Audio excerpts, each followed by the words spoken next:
Weekend Didik 14 Julai bersama saya Nur Halifah Ghani. Assalamualaikum dan salam sejahtera. Kementerian Pengajian Tinggi KPT mengemukakan 7 inisiatif bagi menangani kos sara hidup mahasiswa di kampus. Perkara itu dicapai dalam mesyuarat pertama Jawatankuasa Tindakan Sara Hidup Siswa Keluarga Malaysia. Dalam satu kenyataan, Menterinya Datuk Seri Dr. Noraini Ahmad berkata, mesyuarat bersetuju memberi pengecualian bayaran sewaan 6 bulan kepada pengusaha kafeteria dan perkhidmatan makanan di Institusi Pengajian Tinggi Awam IPTA. Mesyuarat juga bersetuju menu Keluarga Malaysia RM3.50 di bawah inisiatif bakul makanan siswa hendaklah bersesuaian dan mengambil kira kepelbagaian komposisi kaum di IPT. Bagi memantau kenaikan harga dan kos barangan serta perkhidmatan yang melibatkan sara hidup siswa di IPT, Pasukan Pemantau KPT Kos Sara Hidup Siswa KPT Pantau akan melaksanakan pemantauan secara berterusan. Beliau berkata inisiatif Food Bank Siswa akan diperkasakan menerusi penubuhan Hub Food Bank Siswa yang berperanan sebagai pusat pengumpulan dan pengagihan barang keperluan siswa. 6 hub akan ditubuhkan mengikut zon. Kadar upah bagi program Job on Campus JOSI akan diselaraskan mengikut Perintah Gaji Minimum 2022. Pelan tindakan sara hidup siswa yang holistik akan dibangunkan sebagai panduan kepada IPT dalam usaha memperkasakan kebajikan siswa. Selain daripada aspek kos makanan, pelan ini turut mengambil kira konteks sara hidup siswa yang lebih luas. KPT juga akan mengadakan perbincangan lanjut bersama Kementerian Kewangan bagi membincangkan kebolehlaksanaan pemberian ribat atau pengecualian cukai kepada penyumbang yang menyalurkan tajaan dalam pelbagai bentuk. Ini bagi menggalakkan kolaborasi bersama pihak korporat, industri dan orang persorangan menyumbang keperluan siswa. Penganjuran pertandingan Petrosains RBTX Challenge bertepatan dengan Dasar Sains, Teknologi dan Inovasi Negara 2021-2030 untuk menjadikan Malaysia lebih berdaya saing melalui Sains, Teknologi dan Inovasi STI. Program di bawah Malaysia Techlimpics 2022 ini juga menjadi platform terbaik untuk peserta meneroka teknologi revolusi industri 4.0 seperti robotik, internet kebendaan, IoT dan kecerdasan buatan AI. Pertandingan dirasmikan siang tadi oleh Menteri Sains, Teknologi dan Inovasi Datuk Seri Dr. Adham Baba. RBTX Challenge 2022 dijangka menarik penyertaan 10,000 pelajar yang berpeluang berkongsi minat dalam bidang sains dan teknologi melalui elemen penciptaan khususnya robotik. Penyertaan dibuka kepada peserta tempatan dan antarabangsa bermula 18 April lalu sehingga hujung bulan ini melibatkan 3 kategori iaitu Robot Tracer, Robot Sumo dan Innovation. Penggalakan STI akan mendorong pelajar membina pengetahuan sains dan teknologi. Dan pada masa yang sama, rasa ingin tahu dan kreativiti sangat diperlukan untuk mendorong inovasi. Lantas, program seumpama ini iaitu RBTX Challenge diyakini bukan saja mampu memupuk budaya cintakan sains, malah sejajar dengan matlamat kerajaan untuk meningkatkan minat dan tumpuan masyarakat umum, terutamanya para pelajar dalam bidang STEM.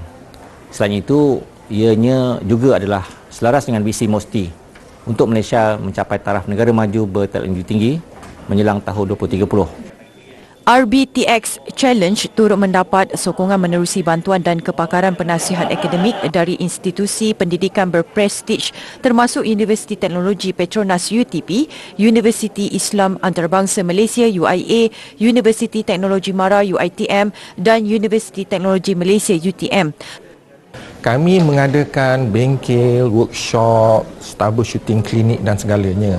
Sebab niat kami lebih kepada anda untuk mendapatkan ilmu dan anda untuk memahami apa yang apabila orang berkatakan tentang IR 4.0 dan robotics merupakan salah satu elemennya. Jadi orang kata, oh, this is robotics. Itu yang kami nak ketengahkannya.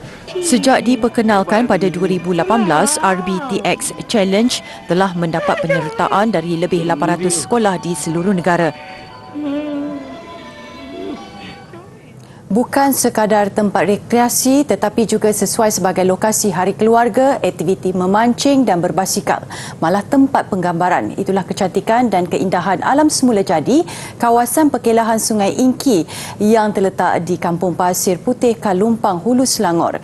Uniknya, kawasan ini dipelihara dan dibangunkan sendiri golongan belia dan penduduk setempat. Suasana yang mengasyikkan nyata menggamit ramai pengunjung yang rindukan ketenangan jauh dari hiruk pikuk kesibukan kota. Kawasan perkelahan Sungai Ingki yang beroperasi secara rasminya pada 2019 kini telah dilengkapi kemudahan seperti gerai makanan, surau, tandas awam, kolam mandi kanak-kanak, kawasan perkemahan dan sebagainya. Persekitarannya bersih dan diuruskan sendiri oleh Majlis Pengurusan Komuniti Kampung MPKK bersama belia dan penduduk kampung Pasir Putih. Yong Kem Fat atau lebih mesra dipanggil Ah Chai, antara anak muda yang gigih memastikan keselesaan pengunjung. Bermula sekadar mengikut kawan, remaja berusia 17 tahun ini kemudiannya gembira menabur bakti di kawasan ini. Dah lama, 2 tahun. Betul buat barang kat sini, tempat, betul dapat kewangan, boleh bagi keluarga sikit-sikit. Mula-mula ikut member kat melepak. Lepas tu Tok ajak bekerja, saya ikut-ikut lah. Mula-mula tak hati pancur simen, saya belajar seorang sini, Tok ajar. Sampailah saya berhenti. Semangat Ah Chai dan rakan-rakan memastikan keindahan di sini sentiasa terpelihara turut disenangi pengunjung. Jika ada kelapangan, remaja yang bekerja di sini turut berlatih berpompang sebagai persiapan untuk majlis tertentu. Bagi Nur Zarifah Mirza, antara individu paling hadapan di kawasan ini, dia terhibur berkomunikasi dengan pengunjung. Yang penting masa lapangnya diisi dengan perkara bermanfaat. Try lah macam ni kerja macam ni. Walaupun tak kisahlah kerja jaga parking ke, jaga pondok-pondok ke, tak kisah. Janji berani untuk cuba benda yang baru. Itulah. Daripada duduk kat rumah, goyang kaki, tak ada buat apa. Lepas tu tahu minta duit je macam tu. Tonggak di sebalik keharmonian dan kegigihan belia di Sungai Ingki adalah hasil inisiatif dua individu ini. Mengajak mereka untuk datang ke tempat ni lah, untuk sama-sama membangunkan kawasan perkelahan ni.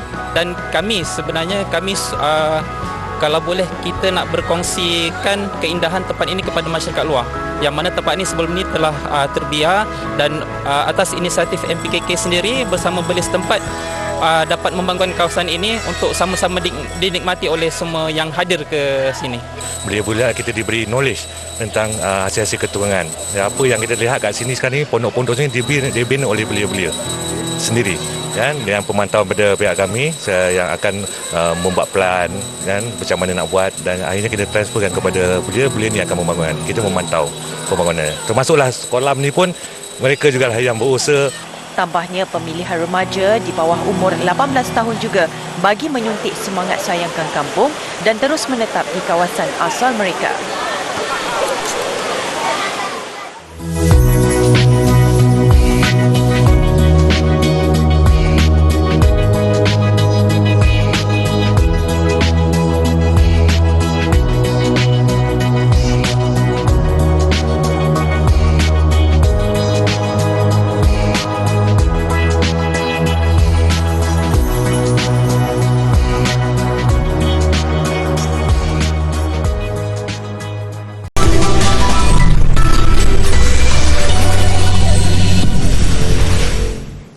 Maklumat projek penyelidikan bakal dapat diakses oleh orang awam bermula Disember ini melalui inisiatif Malaysia Open Science Platform MOSP.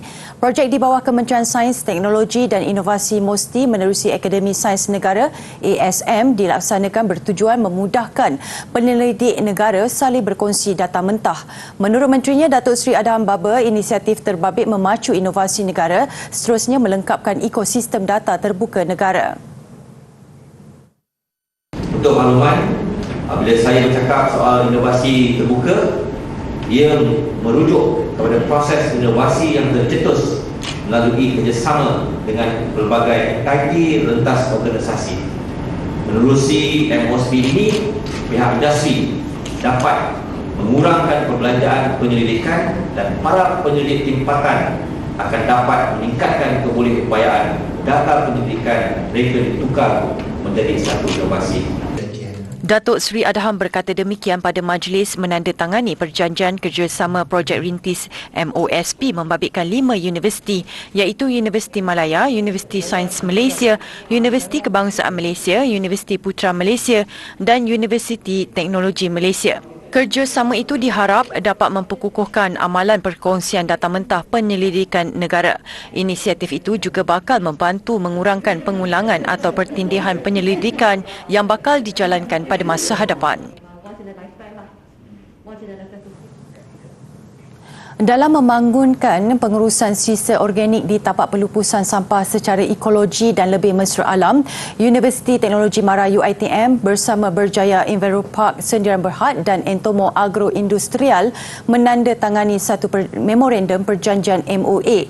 Jalinan kerjasama ini adalah bagi menjalankan penyelidikan menggunakan lalat soldadu hitam untuk mengitar semula sisa organik. Majlis yang berlangsung siang tadi menyaksikan UiTM diwakili Naib Chancellor Profesor Datuk Teknologis Dr. Roziah Muhammad Janor, manakala Berjaya Enviroparks diwakili Pengurus Besar Kanan Peter Wong dan Entomo Agroindustrial pula diwakili Pengarah Sains Juan Cortez.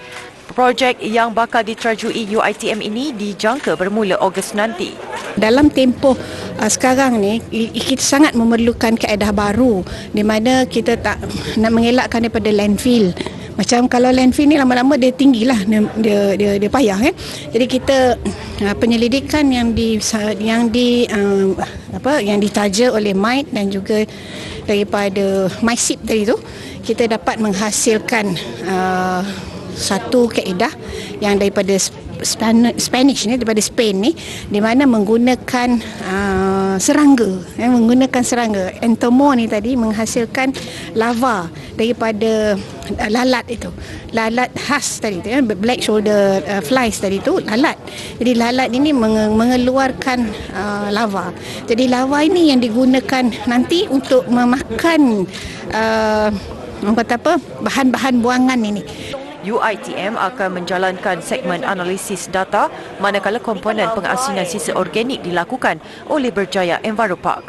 Sementara itu, Entomo Agroindustrial akan mereka bentuk kontena kargo automatik yang sesuai dengan keadaan tropika bagi rawatan sisa organik menggunakan lalat soldadu hitam.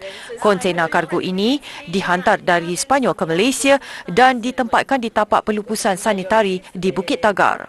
Untuk rekod, negara menghasilkan 38,427 tan metrik sisa pepejal sehari tahun lalu dengan lebih 80% terdapat di tapak pelupusan sampah.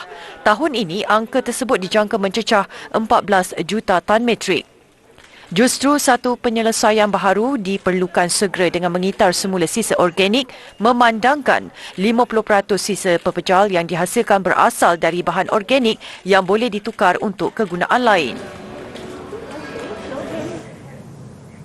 10 juta ringgit diperuntukkan bagi menyediakan lebih banyak peluang untuk generasi muda Felda memulakan perniagaan dan meningkatkan kapasiti perniagaan kepada usahawan. Pengumuman itu dibuat Perdana Menteri Datuk Seri Ismail Sabri Yaakob ketika berucap merasmikan sambutan Hari Peneroka Felda 2022 di Felda Rentam di Bera, Pahang. Pinjaman tanpa faedah. Pinjaman tanpa faedah ini diberikan dengan nilai minimum RM5,000 hingga maksimum RM20,000 mengikut pakej. Usahawan belia Felda dari seluruh negara yang berminat boleh mula membuat permohonan bermula pada bulan Ogos 2022.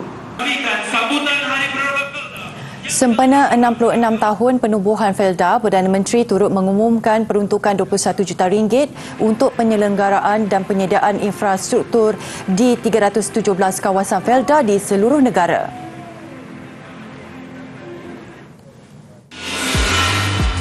Sertai pertandingan Reka Cipta Logo Universiti Keusahawanan Koperasi Malaysia UKKM.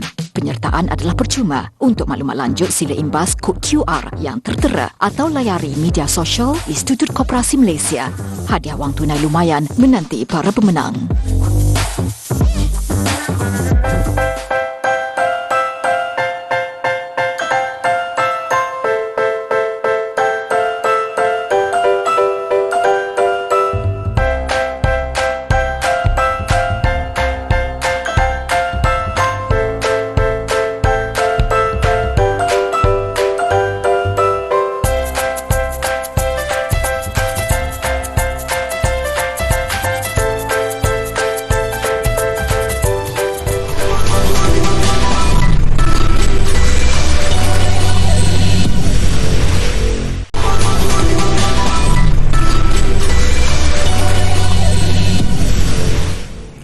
Disneyland Paris memperkenalkan tarikan terbaru Marvel Avengers Campus di taman tema itu baru-baru ini. Ia bersempena ulang tahun ke-30 Disneyland Paris. Merasmikannya ialah Captain Marvel sendiri iaitu pelakon Brie Larson. When you make a movie, you don't necessarily get to see the impact it has on people because you're on the opposite side of the screen. But being here at Avengers Campus, the stories and characters have a place to come to life where fans can interact with them every single day. It feels so special and significant. Larson hadir pada majlis khas itu bersama lebih 1,200 tetamu undangan serta pelakon-pelakon franchise Marvel yang lain. Antaranya Iman Vellani, pelakon utama siri Miss Marvel, dan Pom Klementieff yang membintangi Guardians of the Galaxy. Tarikan utama di Avengers Campus ialah pengunjung boleh bertemu dengan hero mereka serta menikmati pelbagai pengalaman, contohnya menyertai misi bersama Spider-Man. Banyak juga fasiliti dan permainan yang disediakan dengan tema dan perincian daripada karya terbitan Marvel. It's the coolest thing ever. We just went on Flight Force and it was the craziest ride. And it's like Iron Man and Captain Marvel, my two favorite. They're like my Avengers parents, you know. I love them. The ride was so much fun. I'm not expecting that. It was like a spiritual experience. It literally ended with the Avengers theme song. I was dying. It was great. It was great. I'm having a lot of fun. Good day. Kemuncak majlis menyaksikan Dr. Strange mengendalikan pertunjukan cahaya drone membentuk ikon Avengers di udara. Avengers Campus dibuka kepada umum mulai 20 Julai ini.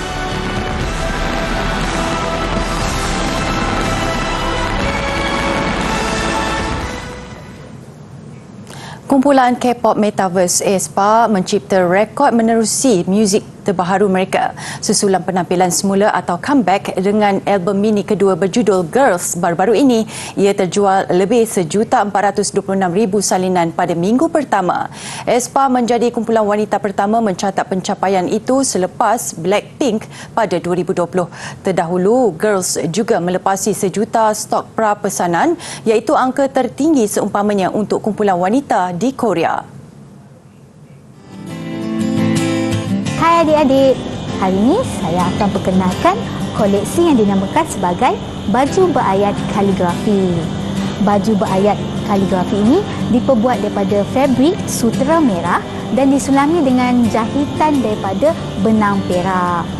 Kalau adik-adik tengok di atas permukaan baju ini terdapat ayat-ayat kaligrafi. Adik-adik nak tahu tak ayat-ayat apa? Kalau di bahagian atas, adik boleh baca kalimah syahadah. Dan di bawahnya pula merupakan ayat-ayat daripada ayat ke-144 daripada surah Al-Baqarah. Kain fabrik sutera merah ini merupakan kain kiswah daripada Kaabah di Mekah dan dipercayai kain ini dibeli oleh seorang yang mengerjakan haji untuk dibawa pulang sebagai tanda kenang-kenangan.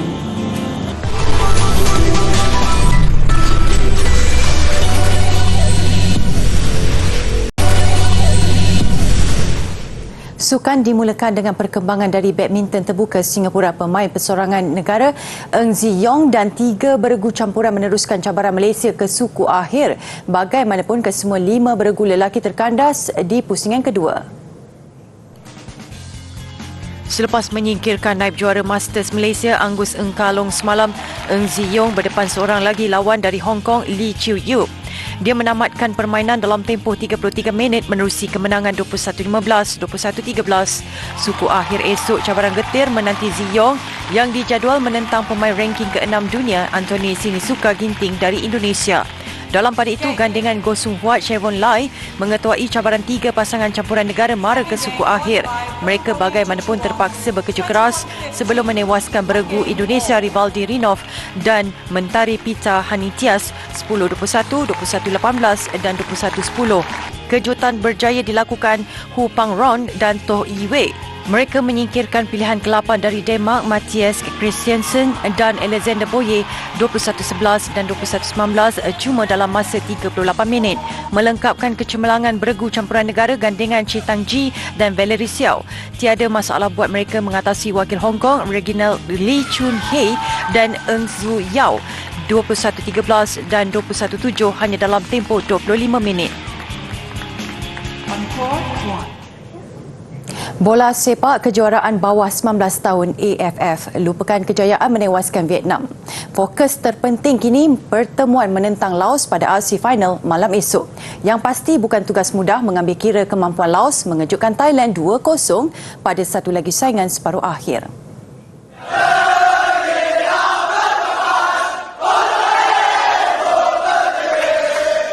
Begitulah suasana penuh emosi skuad bawah 19 kebangsaan selepas menundukkan Vietnam. Semoga situasi penuh ceria ini dapat diteruskan skuad bimbingan Hassan Sazali Waras selepas pertemuan final menentang Laos malam esok. Sememangnya satu tugas getir, apatah lagi keyakinan pasti mengiringi Laos yang berjaya menundukkan Malaysia 1-0 pada aksi kumpulan B dan kemenangan 2-0 ke atas Thailand pada separuh akhir semalam adalah yang kelima berturut-turut buat Laos sepanjang kejohanan.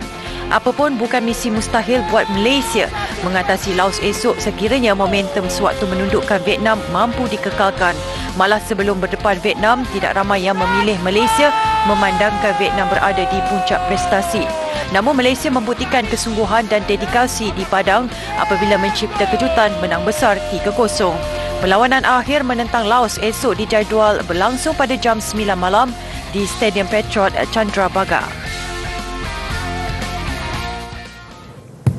35 pingat emas menjadi sasaran kontijen negara yang beraksi di Tamasya Sukan Universiti ASEAN AUG hujung bulan ini.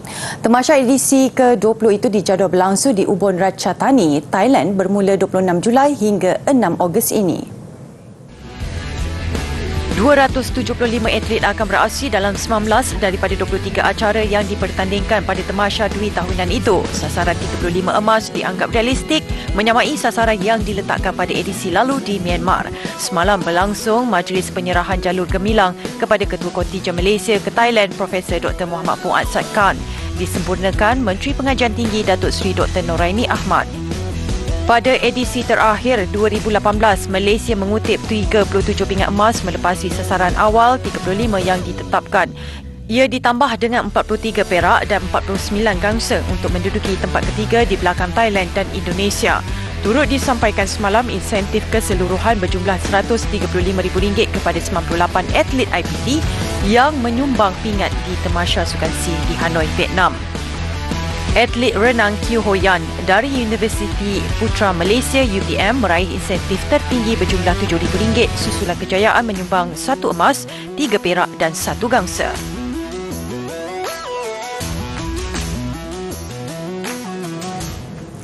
Fenomena supermoon yang dapat disaksikan di beberapa lokasi di seluruh dunia mengakhiri buletin didik malam ini. Saya Nolifah Ghani, salam hormat dan kita jumpa lagi.